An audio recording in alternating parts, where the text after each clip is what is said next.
Bakit naging ulo si Kristo sa Roman Catholic? Dahil siya ang founder. Tingnan mo yung, i-search mo sa Google dong. Who founded the Roman Catholic Church? Lalabas. Mabuti pa si Google. Alam ni Google. No? Who founded the Roman Catholic Church? Si Kristo. Hindi si Pastor Benjamin. Oh. So, sa mga nakikinig ngayon, tingnan nyo. Sa Google dito, basahin natin.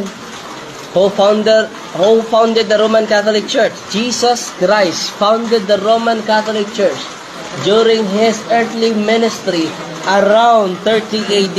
Nandito yan. Sa internet. Sinisearch natin ang sa inyo. Founded by Prophet Benjamin, Mascardo.